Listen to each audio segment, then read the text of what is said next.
नमस्कार विद्यार्थी मित्रांनो, अनेकांत एज्युकेशन सोसायटीचे तुळजाराम चतुरचंद महाविद्यालय बारामती विषय भूगोल इयत्ता 12वी कला व विज्ञान। मी प्राध्यापक साखरे SS। 5व्या टॉपिक मध्ये द्वितीयक आर्थिक व्यवसायाविषयी आपण चर्चा करत असलेलो दिसून येतो। या द्वितीय टॉपिक मध्ये प्रामुख्याने प्रथम भागामध्ये आपण सर्वसाधारणपणे काही 8 प्रकारची जी चित्र दिलेली आहेत त्या चित्राविषयी आपण चर्चा केलेली दिसून येते। याच्यामध्ये कच्चा माल असेल, पक्का माल असेल, तो त्याचं वजन काय आहे, तो कुठून उत्पादित केलेला आहे, त्याचं मूल्यवर्धन काय आहे, तर त्या चित्रांवरून त्या ठिकाणी आपण त्याचं वर्णन पाहिलेलं दिसून येतं की कच्च्या मालापेक्षा पक्क्या मालाचं मूल्यवर्धन किंमत जास्त असलेली दिसून येते। आज आपण काही उदाहरणं दिलेली आहेत, त्याविषयी थोडीशी प्रश्न उत्तर टाइप चर्चा करणार आहोत। याच्यामध्ये प्रथम भाग येतोय तो म्हणजे द्वितीयक व्यवसाय म्हणजे नेमकं काय। तर निसर्गातून संपादित वस्तू म्हणजे निसर्गातून मिळवलेल्या वस्तू आपण थेट वापरतो आणि काहीवर त्या ठिकाणी आपण प्रक्रिया केलेली दिसून येते। उदाहरणार्थ निसर्गातून मिळालेल्या वस्तू म्हणजे काय, तर सर्वसाधारण आपण कच्चा माल म्हणून ऊसाचं घेऊ शकतो, कच्चा माल म्हणून कापूस घेऊ शकतो आणि तयार केलेली पक्की वस्तू म्हणजे त्या ठिकाणी साखर किंवा त्या ठिकाणी कापड उद्योग याविषयी देखील आपण थोडी माहिती पाहिलेली दिसून येते। प्राथमिक व्यवसायातून मिळणाऱ्या कच्च्या मालावर प्रक्रिया करून त्यापासून अधिक उपयुक्त, मौलिक व टिकाऊ पदार्थ पक्का माल तयार करणाऱ्या व्यवसायांना द्वितीयक आर्थिक क्रिया म्हणतात।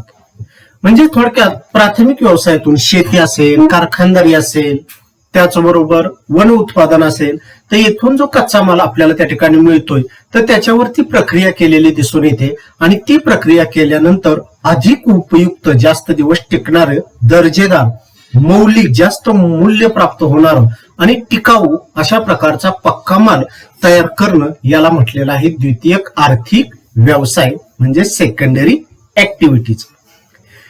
कच्च्या मालाचे पक्क्या मालात रूपांतर होताना मूल्यवर्धन होते, हे मागे देखील आपण पाहिलेलं आहे। म्हणजे त्या ठिकाणी कच्च्या मालाच्या किमती कमी असतात तर पक्क्या मालाच्या किमती वाढलेल्या दिसून येतात, कारण त्याच्यावरती आपण प्रक्रिया केलेली दिसून येते, अधिक उपयुक्त वस्तू बनवलेल्या दिसून येतात। म्हणजेच प्रामुख्यानं कैरी असेल, लिंबू असेल तर या कच्च्या मालाला किंमत कमी आहे, परंतु त्याच्यापासून आपण इतर वस्तू त्या ठिकाणी रस तयार केले, लोणचे तयार केले तर त्याला किंमत जास्त असते, म्हणजे मूल्यवर्धन या ठिकाणी जास्त झालेलं दिसून येतं।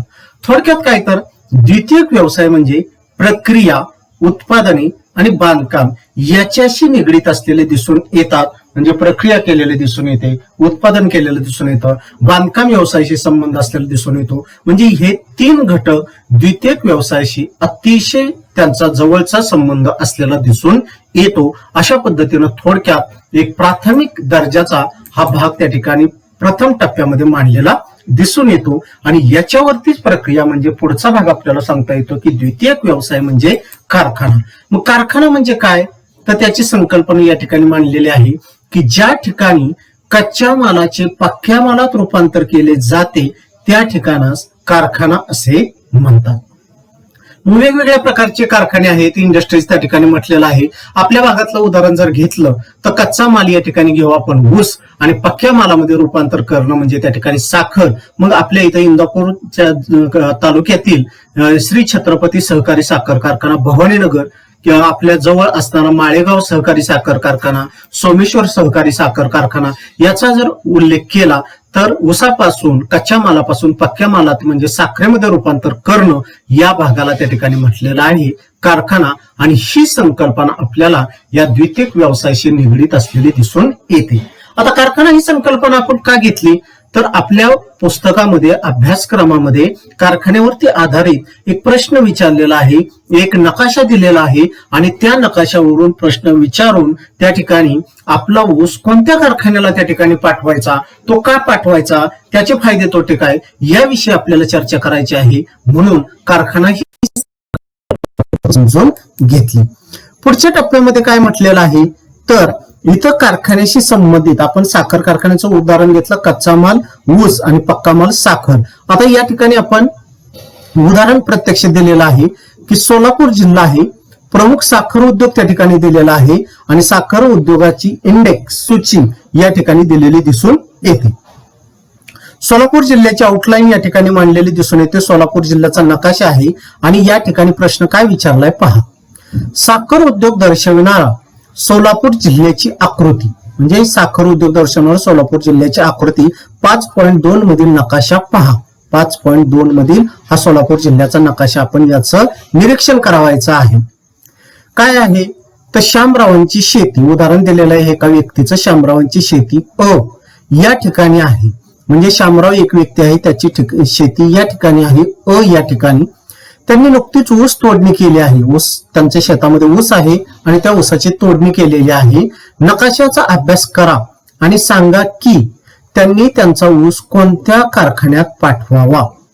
पहा या ठिकाणी प्रश्न काय विचारलेला आहे की शामराव एक व्यक्ती आहे, त्यांचं शेती या ठिकाणी आहे, त्यांच्या शेतातील ऊसाची तोडणी झालेली आहे आणि तो ऊस त्या ठिकाणी त्यांना साखर कारखान्याला पाठवायचा आहे. आणि त्यांच्या जवळपासचे साखर कारखाने पहा, वैराग, पिंपळनेर, भिलरवाडी, अकलूज, भाळवणी, वाकी शिवणी, मंगळवेढा, टाकळी सिकंदर, सोलापूर, दहिटणे हे अनेक कारखाने या ठिकाणी सांगता येतात. याच्यापैकी कोणत्या साखर कारखान्याला त्यांनी ऊस पाठवावा अशा प्रकारचा प्रश्न विचारलेला दिसून येतो. आता या प्रश्नाचं उत्तर सर्वसाधारण विचार करून त्या ठिकाणी आपल्याला ठरवायचंय आणि त्याचं कच्चा माल, पक्का माल, वाहतुकीचा प्रश्न, वजन, घट हा सर्व विचार करून त्याचं उत्तर आपण शोधलेलं आहे. आणि ते उत्तर पहा काय दिलेलं आहे तर या ठिकाणी हे पहा, वैराग, पिंपळनेर व टाकळी सिकंदर या तिन्ही कारखान्यामधील अंतर जवळजवळ सारखेच असल्याने, म्हणजे काय तर या 3 साखर कारखान्यामधील अंतर सारखेच आहे.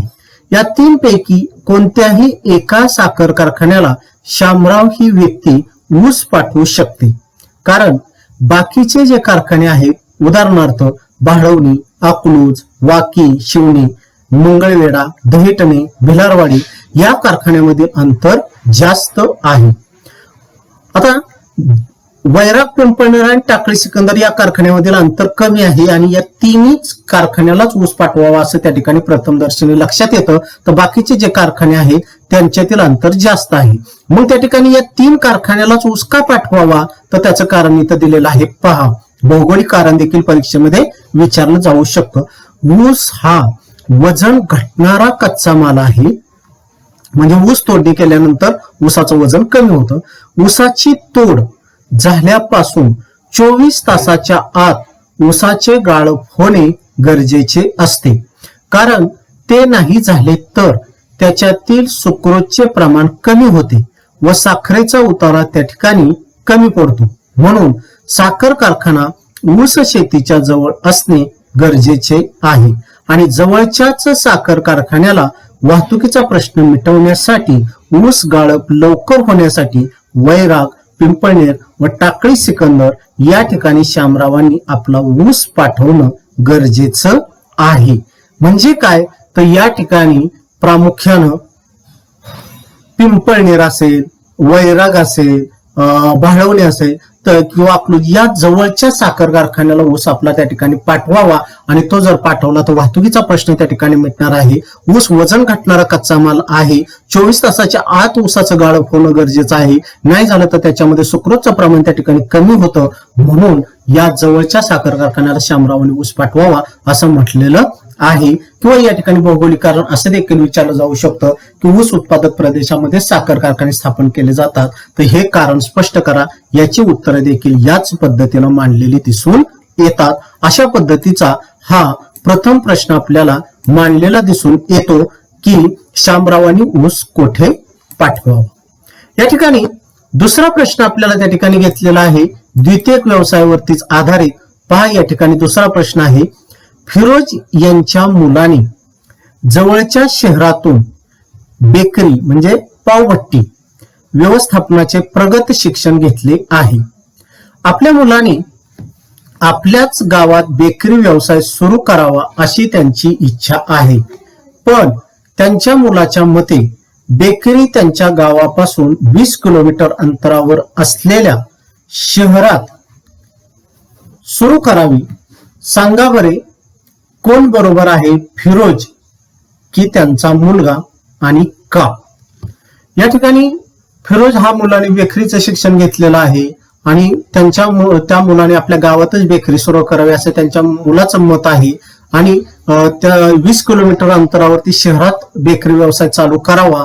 म्हणजे मुलाचं बरोबर आहे का त्याच्या वडिलाचं बरोबर आहे आणि त्याचे फायदे तोटे काय असतील आणि तो व्यवसाय फिरोज की त्यांचा मुलगा बरोबर आहे आणि का, अशा प्रकारचा प्रश्न विचारलेला दिसून येतो. आणि या प्रश्नाचं उत्तर त्या ठिकाणी सांगत असताना आपल्याला अशा पद्धतीने आपलं मत मांडता येतं. पहा, फिरोजच्या वडिलांचे मत आहे की आपल्या मुलांनी बेकरी आपल्या गावात चालू केली तर जागेचा प्रश्न मिटेल. म्हणजे जागा भाड्याने घेणं, त्याचं भाडं भरणं हा प्रश्न मिटेल, त्यावरती जास्त खर्च होणार नाही. परंतु मुलाने 20 किलोमीटर अंतरावरती शहरात बेकरीचा व्यवसाय चालू करावा हे ठरवलेलं आहे. म्हणजे त्याच्या मुलाने ठरवलेलं आहे की शहरात 20 किलोमीटर गावापासून हा व्यवसाय चालू करायचा आहे. तो काय ठरवलाय तर, आणि ते मलाही योग्य वाटत आहे. म्हणजे मी माझं स्वतःचं वैयक्तिक मत देखील ते बरोबर आहे. का? कारण बेकरीसाठी लागणारा कच्चा माल, कोणताही बेकरीसाठी लागणारा कच्चा माल, मैदा, गव्हाचे पीठ, तूप, इंधन म्हणून लाकूड, या सर्वांचे वजन जास्त आहे. म्हणजे हा व्यवसाय करायचा म्हणलं की या सर्व वस्तूंचं वजन, कच्च्या मालाचं वजन जास्त असलेलं दिसून येते. ते गावाकडे नेण्यासाठी जास्त खर्च येईल. तर तयार झालेला पक्का माल, कोणता पक्का माल आहे बेकरीतला? खारी, पाव, बिस्किट, टोस्ट हा कच्चा माल आहे. यांचं वजन कमी आहे, हलका माल आहे. आपल्याला देखील खारी, पाव, बिस्किट, टोस्ट याचं वजन किती कमी आहे हे आपल्याला त्या ठिकाणी जाणवतं. त्याला जास्त मागणी शहरात आहे, गावापेक्षा जास्त मागणी शहरात आहे. त्यामुळे शहरात व्यवसाय चांगला चालेल हे मुलाचे मत मला योग्य वाटत आहे. म्हणजे अंतर देखील त्या ठिकाणी वाचेल, शहरामध्ये जास्त त्या ठिकाणी आपल्याला बाजारपेठ उपलब्ध होईल, त्या ठिकाणी चांगला व्यवसाय चालेल आणि कच्च्या मालाचं वजन त्या ठिकाणी जास्त असल्याला दिसून येतं. ती वाहतूक देखील त्या ठिकाणी खर्च वाचेल आणि पक्क्या मालाचं वजन हे कमी असलेलं दिसून येतं आणि त्याला बाजारपेठ शहरामध्ये उपलब्ध होईल आणि व्यवसाय चांगला चालेल. म्हणून फिरोजचं मत मला योग्य वाटतं. अशा पद्धतीनं कच्चा माल, पक्का माल, व्यवसाय कुठे चालू करायचा, म्हणजेच व्यवसाय चालू करायचा म्हणलं की त्या ठिकाणी तो छोटासा उद्योग आला, म्हणजे या सर्वांचा विचार होणं गरजेचं आहे. हाच भाग द्वितीयक व्यवसायामध्ये दुसऱ्या उदाहरणाच्या स्वरूपात, दुसऱ्या प्रश्नाच्या स्वरूपात आपल्याला मांडलेला दिसून येतो. हा देखील भाग या ठिकाणी सांगितलेला आहे. याच्यानंतर पुढचा प्रश्न एक या ठिकाणी मांडलेला दिसून येतो, तिसरा. पहा काय इथं मत आहे. पहा, शांताराम हा महाराष्ट्रातील आदिवासी भागातील तरुण मुलगा आहे. त्याला मध प्रक्रिया उद्योग सुरू करावायचा आहे. वनातून त्याला मधाची पोळी सहज उपलब्ध होऊ शकते, ज्यातून चांगल्या दर्जाचा मध काढता येऊ शकतो. त्याच्या गावापासून शहर सुमारे 35 किलोमीटर अंतरावर आहे. गावात त्याची स्वतःची जमीन आहे आणि शहरातही त्याला जमीन मिळू शकते. त्याने मध प्रक्रिया उद्योग कोठे स्थापित करावा, गावामध्ये की शहरामध्ये, आणि का? इथं देखील असाच प्रश्न विचारलेला आहे की शांताराम ही महाराष्ट्रातील एक आदिवासी भागातील व्यक्ती आहे. मध प्रक्रिया उद्योग त्या ठिकाणी चालू करायचा आहे. वनातून त्याला सहज मधाच्या पोळ्या उपलब्ध होऊ शकतात, चांगल्या दर्जाचा मध मिळू शकतो. परंतु त्याच्या गावापासून शहर 35 किलोमीटर अंतरावरती आहे. गावात त्याची स्वतःची जमीन आहे, शहरात देखील जमीन मिळू शकते आणि त्याने मध प्रक्रिया उद्योग कुठे स्थापन करावा, गावामध्ये की शहरामध्ये, अशा प्रकारचा इथं प्रश्न त्या ठिकाणी मांडलेला दिसून येतो. आता या प्रश्नाचं काय उत्तर आपण देखील त्या ठिकाणी तुम्ही देखील विचार करू शकता की याने गावाजवळ त्या ठिकाणी मध प्रक्रिया उद्योग स्थापन करायचा की शहरामध्ये करायचा? याच्या अगोदरच्या प्रश्नाचं उत्तर आपण पाहिलं की बाजारपेठ असेल, कच्चा मालाचं वजन जास्त आहे, पक्क्या मालाचं वजन कमी आहे, कोठेही याला मागणी जास्त आहे, शहरामध्ये आहे, म्हणून आपण बेकरीचा व्यवसाय शहरामध्ये स्थापन करावा असं त्या ठिकाणी पाहिलं होतं. मग आता हा मध प्रक्रिया उद्योग कोठे स्थापन करावा यासाठी देखील तुम्ही देखील थोडासा विचार करणं गरजेचं आहे आणि तो विचार करून तो व्यवसाय गावामध्ये की शहरामध्ये स्थापन करायचा आणि का, त्याचे फायदे तोटे काय सांगितलेले दिसून येतात, तर याविषयी चर्चा होणं महत्वाचं आहे. मग त्याचं उत्तर आपल्याला काय सांगता येतं, तर त्याचं उत्तर आपल्याला या ठिकाणी दिलेलं आहे. शांताराम या आदिवासी भागातील तरुण मुलाने मध प्रक्रिया उद्योग हा शहराजवळ स्थापन करणे गरजेचं आहे, कारण मध पोळीतून काढल्यानंतर त्याचे वजन सुरुवातीला कमी असते, परंतु त्याच्यावरती प्रक्रिया व ते पॅक बंद केल्यानंतर वाहतुकीचा खर्च वाचेल, शहरात जवळ लवकर बाजारपेठ मिळेल आणि त्याचा व्यवसाय चांगला चालेल, म्हणून त्यांनी व्यवसाय शहरामध्ये स्थापन करणे गरजेचं आहे. पहा विद्यार्थी मित्रांनो, इथं देखील या प्रश्नाचं उत्तर देखील त्याच पद्धतीने दिलेलं दिसून येतं. त्याच पद्धतीने म्हणजे काय, तर बेकरी व्यवसाय जसा शहरामध्ये स्थापन केलेला आहे तसाच हा मध पोळीतून काढणं आणि त्याची प्रक्रिया करणं तो जो उद्योग आहे तो देखील शहरातच स्थापन करावा असं देखील या ठिकाणी म्हटलेलं आहे. काय म्हटलेलं आहे पहा, आदिवासी भागातील ज्या पोळ्या आहेत तर त्याच्यातील तो कच्चा माल तेथील लोक शहरामध्ये त्या ठिकाणी पोच करू शकतात, म्हणजे शहरामध्ये देखील, शहराच्या आसपास देखील आपल्याला त्या ठिकाणी कच्चा माल मिळू शकतो. आता हा कच्चा माल त्या ठिकाणी सुरुवातीच्या टप्प्यामध्ये त्याचं वजन त्या ठिकाणी कमी आहे. कोणत्या तुलनेत कमी आहे, तर त्याच्यावरती प्रक्रिया केल्यानंतर मध शक्यतो पॅक बंद हा काचेच्या बॉटलमध्ये व्यवस्थित राहू शकतो. आपण पहा, कुठलाही प्रकारचा मध असेल तर तो मध म्हणजे हनी तो आपल्याला बाजारपेठेमध्ये काचेच्या बॉटलमध्येच मिळतो, म्हणजे काचेच्या बॉटलमध्ये तो व्यवस्थित राहू शकतो, त्याचं लाईफ चांगलं वाढलेलं दिसून येतं, म्हणजे काचेच्या बॉटलचं वजन हे वाढलेलं दिसून येतं, म्हणजे कच्च्या मालाच्या तुलनेत या ठिकाणी पॅक बंद याचा वजन जास्त आहे, म्हणजे वाहतुकीचा खर्च त्या ठिकाणी वाढू शकतो आणि तो वाहतुकीचा खर्च वाचवण्यासाठी शहराजवळ जर हा व्यवसाय चालू केला तर तो एक फायदा होईल. त्या ठिकाणी शहरामध्ये चांगल्या प्रकारची बाजारपेठ मिळेल, कारण ग्रामीण भागामध्ये असा तयार झालेला मध महाग असल्यामुळं ग्रामीण भागातील लोक त्या ठिकाणी ते जास्त घेत नाहीत, परंतु शहरामध्ये याला प्रचंड मागणी त्या ठिकाणी असलेली दिसून येते. ग्रामीण भागामध्ये सहज एखाद्या शेतकऱ्याला त्या ठिकाणी मध सापडतो आणि तेवढ्यावरती त्यांना त्या ठिकाणी पुरेसं होऊ शकतं, परंतु शहरामध्ये कुठल्याही प्रकारचा मध त्या ठिकाणी शेतकऱ्याला जसा मिळतो तसा मिळत नाही. त्यांना औषधी गुणधर्म, काही त्या ठिकाणी आयुर्वेदिक औषधं घ्यायची असतील तर मध आवश्यक असतो, म्हणून शहरामध्ये ही बाजारपेठ उपलब्ध झालेली दिसून येते. प्रचंड त्या ठिकाणी चांगल्या उत्तम प्रकारच्या मधाला मागणी असलेली दिसून येते, म्हणून शहरामध्ये हा व्यवसाय त्या ठिकाणी स्थापन केला तर चांगल्या प्रकारे चालू शकतो. अशा पद्धतीनं शांतारामने आपला व्यवसाय शहरामध्ये स्थापन करावा अशा पद्धतीचं वर्णन या ठिकाणी केलेलं दिसून येतं. या पद्धतीनं थोडक्यात या ठिकाणी आपल्याला एकूण 3 प्रश्न विचारलेले आहेत. साखर कारखानदाराच्या बाबतीमध्ये, बेकरीच्या बाबतीमध्ये, मध त्या ठिकाणी तयार करणं, मधापासून त्या ठिकाणी उत्तम प्रकारचा प्रक्रिया करून चांगला मध बाजारपेठेमध्ये पाठवून अशा प्रकारचा व्यवसाय असेल, तर या 3 प्रश्नावरती आधारित विचार करून काही उत्तरं त्या ठिकाणी मांडलेली दिसून येतात. तर त्याविषयी आपण या ठिकाणी सविस्तर चर्चा केलेली दिसून येते. म्हणजे द्वितीयक व्यवसायामध्ये प्रामुख्यानं कारखाना काय आहे, कारखान्याची प्रक्रिया कशा पद्धतीने आहे, की कच्च्या मालावरती प्रक्रिया करणं आणि उत्तम प्रकारचा त्या ठिकाणी चांगल्या प्रकारचा माल त्या ठिकाणी उत्पादित करणं, त्याला कारखाना असं म्हटलेलं दिसून येतं. आणि अशा प्रकारची 3 उदाहरणं या ठिकाणी मांडलेली दिसून येतात. याच्यानंतरच्या पुढच्या भागामध्ये आपण प्रत्यक्ष हा व्यवसाय स्थापन करत असताना आता कोणता व्यवसाय कुठं स्थापन करायचा, कशा पद्धतीने करायचा, मग त्या ठिकाणी 3 उदाहरणं तर झाली आपली. साखर कारखानदारी असेल किंवा त्या ठिकाणी बेकरी असेल, मध पालन, मध तयार करणे असेल, तर हा भाग.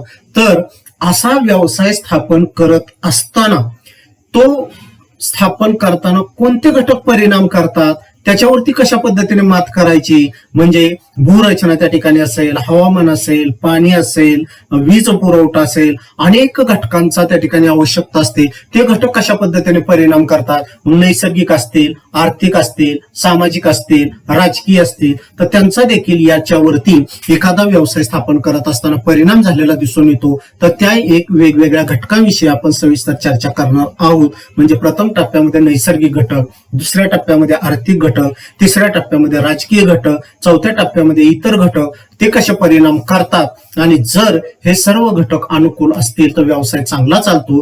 हे घटक त्या ठिकाणी प्रतिकूल असतात तर व्यवसाय डबघाईच त्या ठिकाणी आलेले दिसून येतात. काही साखर कारखाने बंद असतात, काही साखर कारखाने आजारी आहेत असं म्हटलं जातं. म्हणजे हे परिणाम करणारे जे घटक आहेत ते त्या ठिकाणी पुरेसे होऊ शकत नाहीत. तर त्याविषयी चर्चा आपण पुढच्या भागामध्ये त्या ठिकाणी करणार आहोत.